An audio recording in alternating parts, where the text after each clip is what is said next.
Welcome back to Heralds and Trumpets. I'm Jason, and today we're doing another mouthpiece review. Last week we did the Bach 5V as in Victor, which was a deep, darker cup.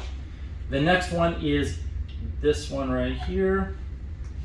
This is a Stork Vacchiano 2B as in Baker.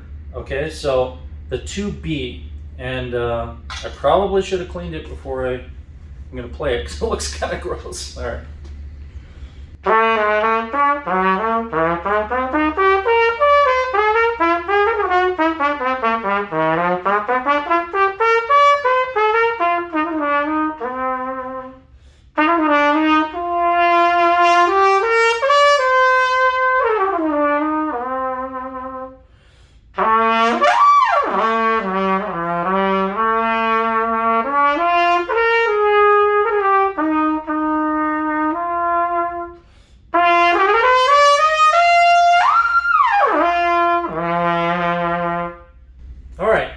This. I'll say this. This feels like the correct diameter for me. It is, like I said, a 2B, and even though my mouthpiece on my Spectratone and 5mm looks different, the rim feels like a similar diameter. So the 2B is bigger than a 3. So the Vacchiano Stork series goes by the Bach numbering system. So in other words, if we had a 3C, it would be similar to a 3C in Bach. It would still play different because it has different characteristics, but in general, the rim diameter and the cup depth would be similar. So the 2B, it feels, depth-wise, it feels like a medium depth. I should look at the chart before I do these videos, but at the same time, I don't want to bias myself too much. So I usually don't look at the charts, mainly because what somebody writes in the chart and what actually happens is not always the same. And manufacturers, they do this for different reasons, but a lot of times it's because the manufacturer themselves created one variation and now they're going to make it in lots of different sizes. And they, unless they have scanned and have the drawings of every other mouthpiece, they may or may not know how it compares. But this one feels less deep than a standard Bach 2B, which would normally be a deeper cup, because in Bach, A cup is the deepest and E is the most shallow. In this one, it feels almost like the B made it a little more shallow. And I'm not really sure why, but it also has a different shape to the cup. Instead of being a real bowl, it's kind of a hybrid between a bowl and a V. And there's no great way to describe these except to show you the drawings, which I might do sometime. So the nice thing about this is it feels really comfortable and it has a really big, beautiful sound.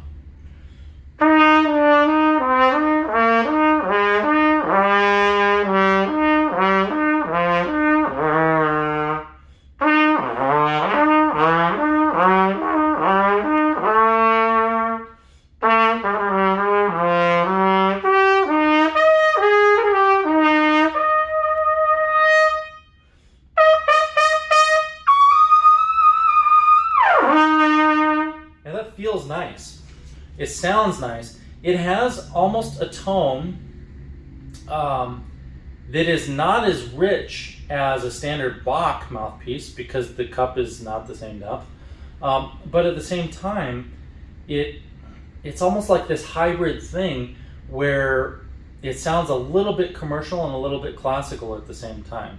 And I don't know if that's what Vacchiano was going for. I don't know the history of why they named these Vacchiano, but I do know that it's a nice hybrid type sound. It's not the big giant bold attack.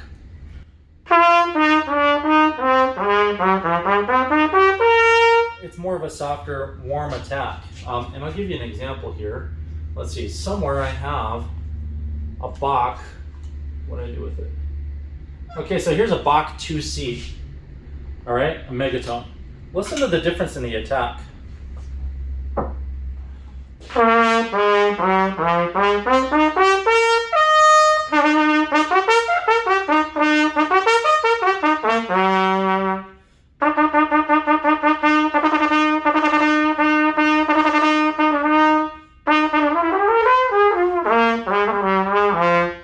so the rim diameter is similar. Let me go back to this other one.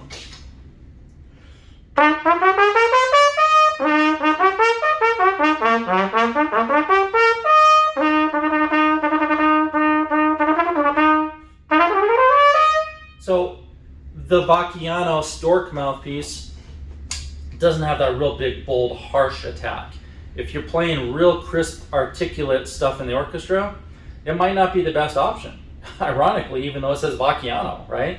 You'd think because it says Vacchiano, then because he's a famous orchestral player, that it would be the best one for orchestra, but I don't think it is. I mean, I would say that the Bach 2B, or 2C, I'm sorry, would be a better choice for a lot of orchestral works where you have to have a nice, clean, crisp attack.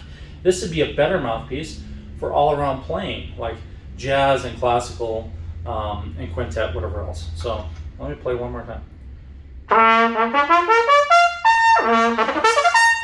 Yeah, I mean, if I do that on a regular C cup, then it's just gonna pound through, whereas here, it was a lot smoother and silkier.